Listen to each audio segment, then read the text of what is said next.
Bonjour chers amis internautes de Sunusat TV. Aujourd'hui nous sommes à Thiès, donc actuellement à l'université Iba Der Thiam de Thiès, pour discuter sur le thème la violence dans le milieu universitaire. C'est ce thème que nous allons discuter avec notre invité, Mohamed Dia. Bonjour Mohamed.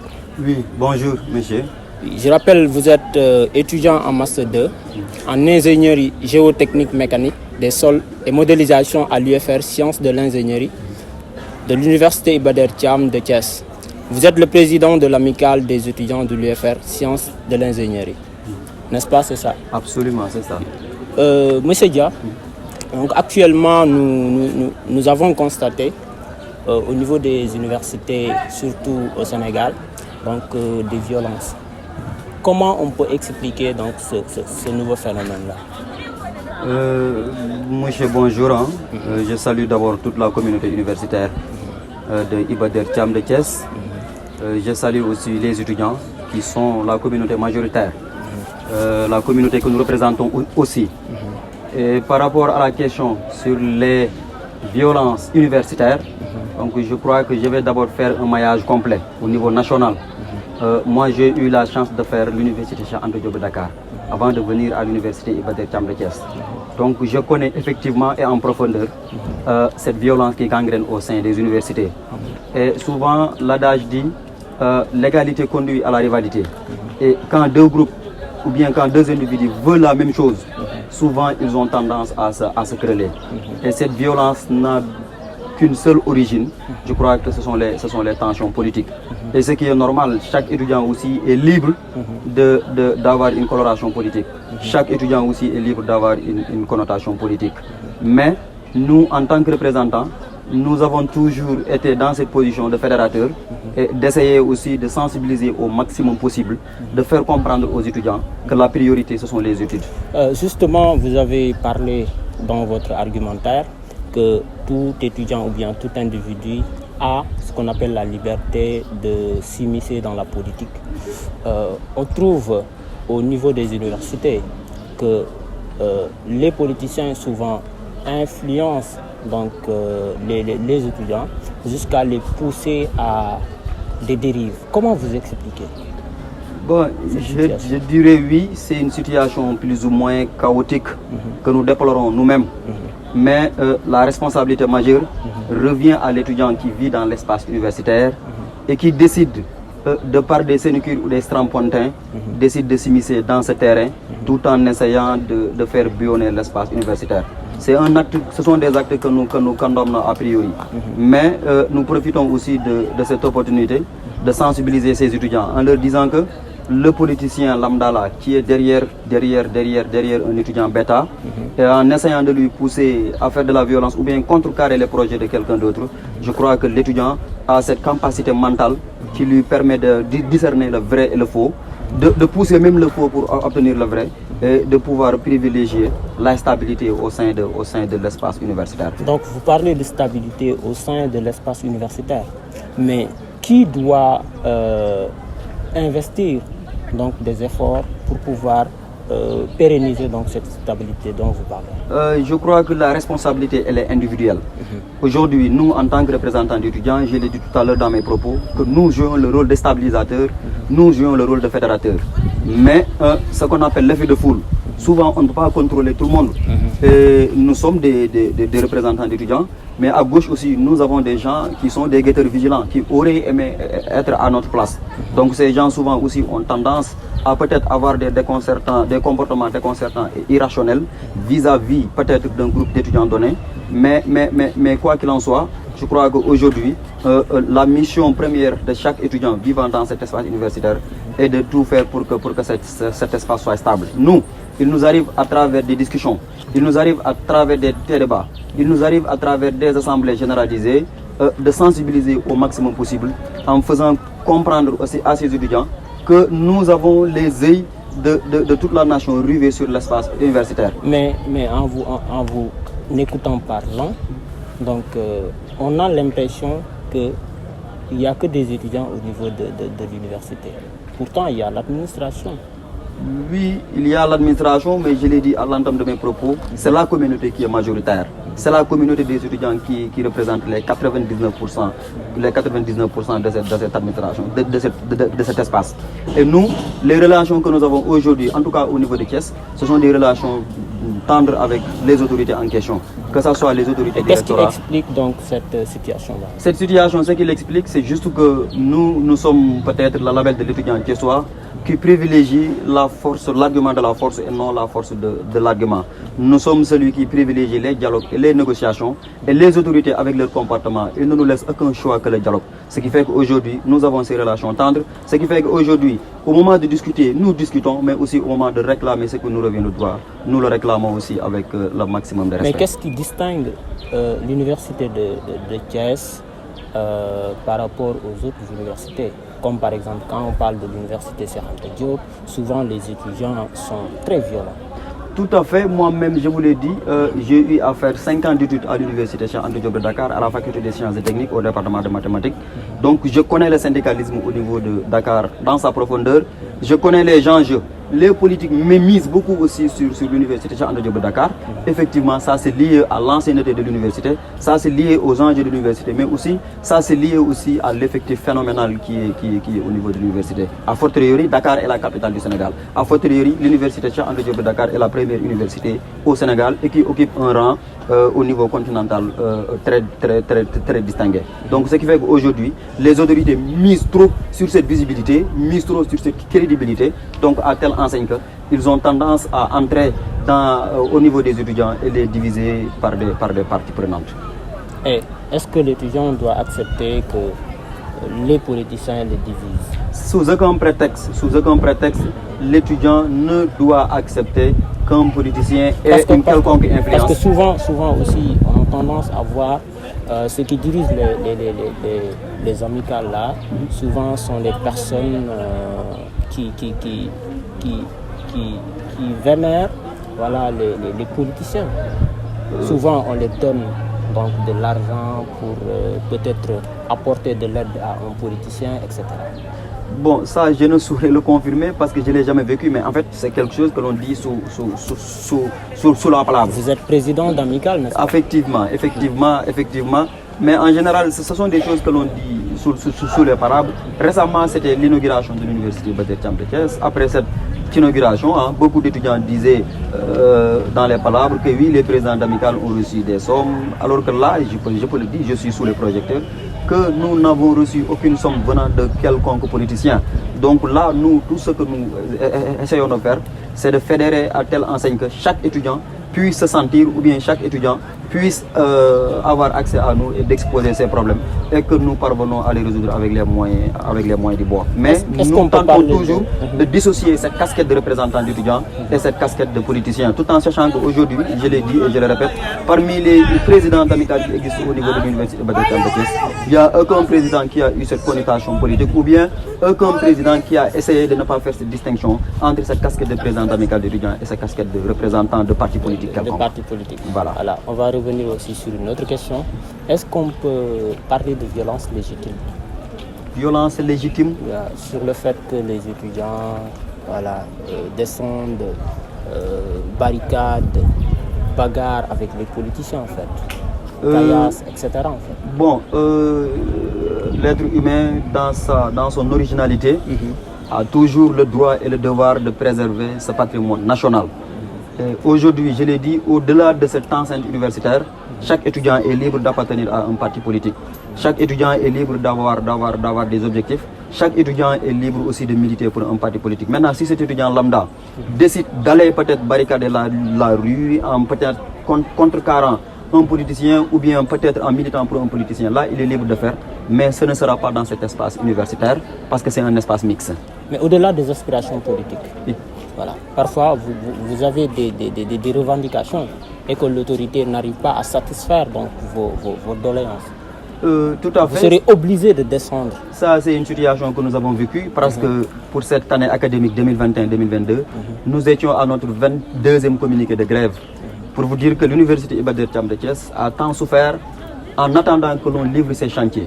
parce que nous nous sommes battus pendant 5, 6 à 7 ans pour la livraison uniquement de ces bâtiments pédagogiques. Aujourd'hui, vous êtes dans un espace universitaire. Il n'y a que 2 pavillons, garçons et filles, alors que l'université Iba Der Thiam de Thiès compte 10 000 étudiants.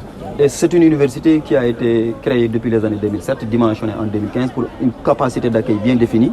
Donc aujourd'hui, l'université est en train de grandir en nombre. Donc c'était dans ce sens que les représentants d'étudiants avaient décidé de, par des négociations, utiliser toutes les possibilités pour convaincre l'autorité à faire comprendre que la livraison de ces chantiers était plus qu'une urgence, était plus qu'une nécessité. Mais l'autorité nous avait prêté la sourde oreille et dans ce sens, nous les avions donné ce qu'on appelle la carotte et à un moment donné, les revendications ne sont pas satisfaites et nous avons utilisé le bâton et nous avons eu gain de cause. Donc à cet effet, qui est responsable? À cet effet, la responsabilité revient tout simplement à l'État. Revient tout simplement à l'État, en l'occurrence le ministère tutelle, le ministère de l'Enseignement supérieur, qui avait un projet qui avait débuté en 2015 et qui devait être terminé en 2017. Donc aujourd'hui, s'il ne respecte pas le délai, effectivement, c'est lui le seul responsable. Mais est-ce qu'un étudiant modèle doit incarner la violence? L'étudiant ne doit en aucun cas incarner la violence. Et l'adage dit aussi que la fin ne justifie pas les moyens. Mais aujourd'hui, nous sommes dans un pays où les autorités nous obligent à utiliser certains moyens pour obtenir ce que nous voulons. Parce qu'aujourd'hui, si nous décidons de barricader les rues, si nous décidons d'aller vers un Armageddon, si nous décidons de faire face à nos frères qui sont des policiers, c'est parce que là, nous n'avons plus de solution. Parce que là, nous sommes, je dis bien, la communauté d'étudiants qui a eu à faire des marches de Thiès jusqu'à Diamniadio pendant des périodes de Ramadan, juste pour réclamer ce qui nous revenait de droit. Maintenant, à un moment donné, nous avons épuisé toutes les voies et nous étions dans l'obligation de faire face à ces autorités et de leur faire comprendre que nous aussi, nous pouvons faire comme les autres universités. Pendant 7 bonnes années, nous étions sages, pendant 7 bonnes années, nous étions modèles. Donc il arrive à un moment donné, comme l'adage dit, un animal poursuivi jusqu'au pied d'un mur attaque. Nous étions dans l'obligation d'attaquer. Donc vous êtes dans une situation de légitime défense, comme on peut le dire de manière tout à fait artificielle. Tout à fait, légitime défense. Parce que là, ils nous ont mis dans une situation où on était obligé de réagir. Donc dans ce stade-là, la violence serait une légitimité. Tout à fait, c'est une légitimité, tout à fait. Parce qu'en fait, c'est comme si c'est une condition que nous dictent nos autorités aujourd'hui. Je l'ai dit dans mes propos, j'étais à l'université chez Anta Diop de Dakar, lors de la mort de Fallou Sène, de UGB. On a descendu sur les rues. Il a fallu que les étudiants bravent les rues pour que l'autorité puisse réagir le plus rapidement possible. Donc c'est comme si, en fait, c'est une condition qui est là, auquel les étudiants doivent se heurter pour obtenir gain de cause. Et ça, c'est regrettable. Parlons de la situation sociale des étudiants.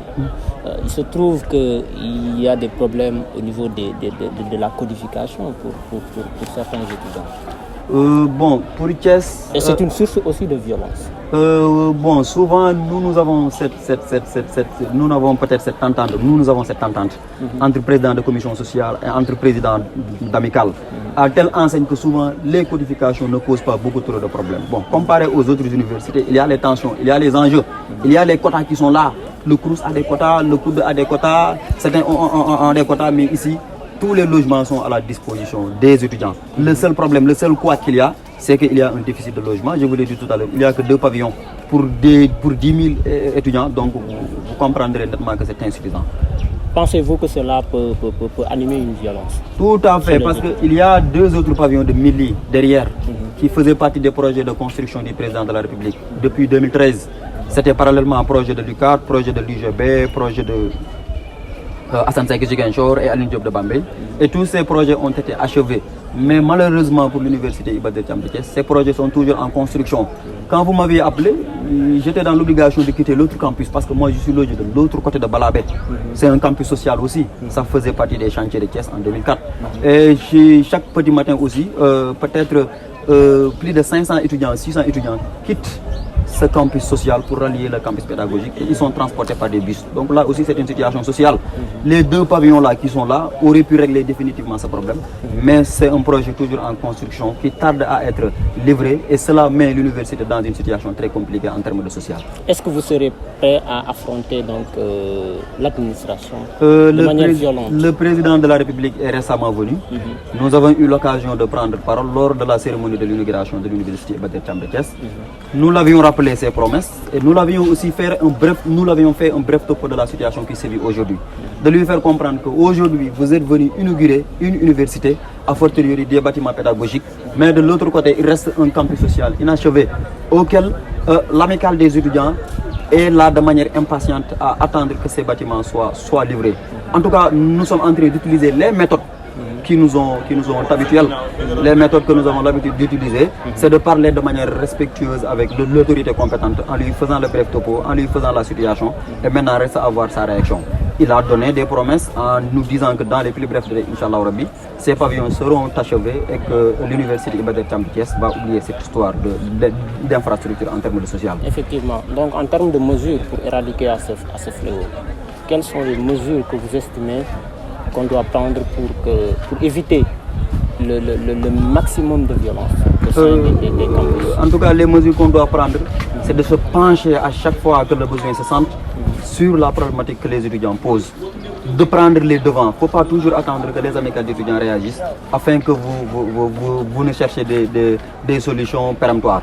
Donc ce que nous voudrons aujourd'hui est que d'abord, des solutions transitoires par rapport au transport que nous sommes en train de vivre. Parce qu'effectivement, je vous l'ai dit, que moi j'ai quitté un campus social qui se trouve à 2 km du campus. Mais vous avez votre bourse quand même? Oui, nous avons notre bourse, mais la bourse ne couvre pas effectivement toutes les dépenses de l'étudiant. Cette misérable somme de 40 000 francs à l'espace d'une semaine avec les besoins que nous avons, les photocopies, les cours, les déplacements que nous avons. Donc cela s'épuise à l'espace d'une semaine. Donc ces bourses-là ne couvrent pas les besoins des étudiants. Donc ce que nous demandons aujourd'hui, c'est ces bus-là que le président de la République nous a dit qu'il va nous livrer ça dans les clips de raid, de le livrer, mais aussi de se pencher là sur la question de ces pavillons, que ces chantiers soient terminés le plus rapidement possible et de penser aussi à une extension. Voilà. Ensuite, on va juste brosser donc un autre sujet qui concerne une autre université. L'université que vous avez tout à l'heure parlé lors de votre argumentaire, c'est l'université Cheikh Anta Diop de Dakar que vous avez fréquentée. L'année dernière, on a vu et entendu donc une histoire opposée de groupes d'étudiants. Et dans des sources donc précises, on dit que c'est politique, c'est purement politique. Et vous, qu'est-ce que vous dites en tant qu'étudiant à cette situation-là?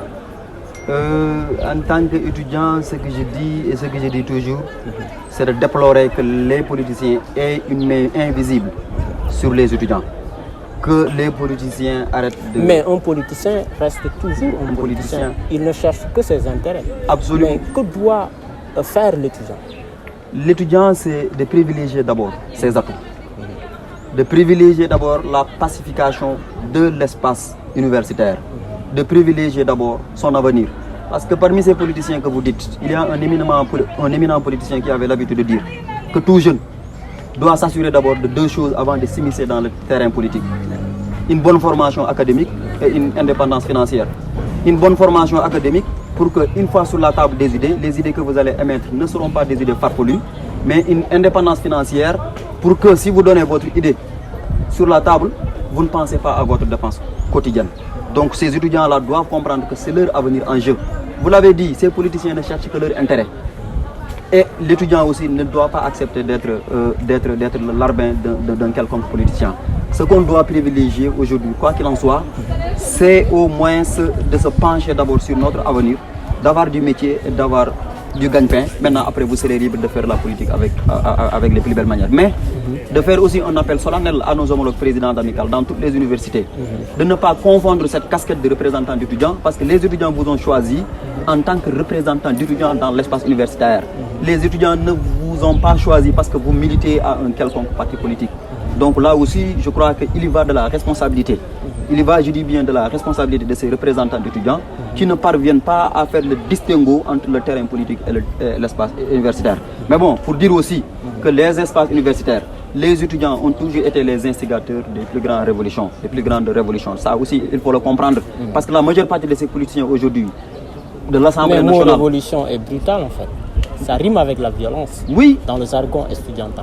Ça, on se souvient de cette histoire de Léopold Sédar Senghor avec les étudiants qu'ils avaient déportés dans les camps de concentration parce que les étudiants étaient là, il y avait un problème qui est là et au-delà de cette casquette d'étudiants aussi, nous sommes des citoyens sénégalais.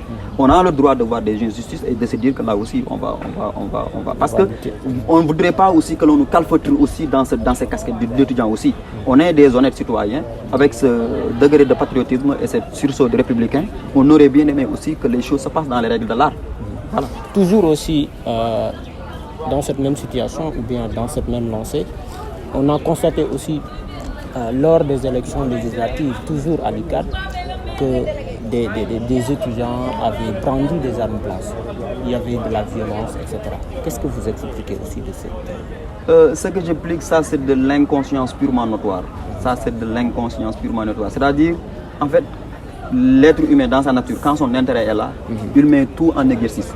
Mais cela ne devrait justifier sous aucun prétexte le brandissement d'armes blanches. Mais là aussi, les autorités, je dis bien les autorités, ont un rôle à jouer par rapport à ça. Parce que là aussi, si vous protégez une communauté d'étudiants au dépourvu de l'autre, là aussi c'est vous qui créez les tensions. Nous avons de la police, nous avons de la gendarmerie. Donc les autorités étatiques doivent prendre les moyens nécessaires pour taire pour de bon. Est-ce que la police ou bien la gendarmerie a le droit d'entrer à l'université? Tout à fait. Quand on parle de franchise universitaire, ça veut dire que ce sont les textes qui régissent le règlement qui se passe au niveau du campus pédagogique ou bien au niveau du campus social. Mais l'autorité en question, à savoir le recteur, a bel et bien la prérogative. Est-ce que dans les circonstances normales? Dans les circonstances, oui, dans les circonstances normales, ce n'est pas possible parce que dans les circonstances normales, on suppose que tout est normal. Mais quand vous parlez de brandissement de matériel, ça veut dire qu'on n'est plus dans les circonstances normales. Et dans ce cas, l'autorité a la prérogative, voilà, de se surpasser de certains textes et de faire appel. La preuve, dans les années 2017-2018, sous le magistère du ministre Mary Teuw Niane, les policiers étaient logés à l'enceinte du campus social de l'université Cheikh Anta Diop de Dakar, devant le pavillon A. Alors que selon les franchises universitaires, même si cela concerne l'espace pédagogique, le policier n'a pas le droit de s'immiscer dans l'espace universitaire. Mais l'autorité l'avait fait parce qu'il pensait que la situation le prévoyait. Donc dans ce même siège, le recteur aussi peut faire appel aux autorités policières, aux autorités judiciaires pour taire ce problème pour de bon. Ok, merci beaucoup donc Mohamed. C'est ici que s'achève donc notre émission. Quel est vos derniers mots? Mon dernier mot, comme l'habitude, d'appeler tous les étudiants à la compréhension, d'appeler tous les étudiants de privilégier leurs études, d'appeler tous les étudiants à savoir que, quelles que soient les relations que nous avons ici, la finalité est que chacun puisse sortir de cet espace victorieux, chacun puisse sortir de cet espace avec le diplôme, parce qu'on est entré ici pour étudier, et je crois que cela doit être la priorité. Mais aussi, d'appeler aussi les autorités à être plus actifs que réactifs. Actifs autant pour moi que réactifs, parce qu'à chaque fois, les amicales d'étudiants déposent des revendications et qu'ils ont tendance à peut-être prêter la sourde oreille. Et c'est d'ailleurs ce qui génère des fois certaines violences. Donc de leur appeler juste à la compréhension, de leur appeler juste à la réactivité, à telle enseigne que l'on puisse garder de manière pérenne la pacification de cet espace universitaire, a fortiori celle de l'espace universitaire de Iba Der Thiam de Thiès, parce que nous avons toujours été des étudiants modèles, nous avons toujours été le label de l'étudiant thiessois, et c'est ce qui fait qu'aujourd'hui nous nous démarquons par rapport aux autres universités. Et notre devise c'est l'humilité, mon choix, l'excellence, ma voix. Ok, merci beaucoup. Donc je rappelle, nous sommes actuellement au niveau de l'université Iba Der Thiam de Thiès, en compagnie de Mohamed Dia. Vous êtes étudiant en master 2, ingénierie géotechnique, mécanique, sciences de l'ingénierie de l'université Iba Der Thiam de Thiès. Vous êtes aussi le président de l'amicale des étudiants de l'UFR Sciences et Ingénierie. Chers amis internautes de Sunnyside TV, c'était tout pour ce thème. La violence dans le milieu universitaire. Nous vous donnons rendez-vous à très bientôt avec notre invité. Merci beaucoup.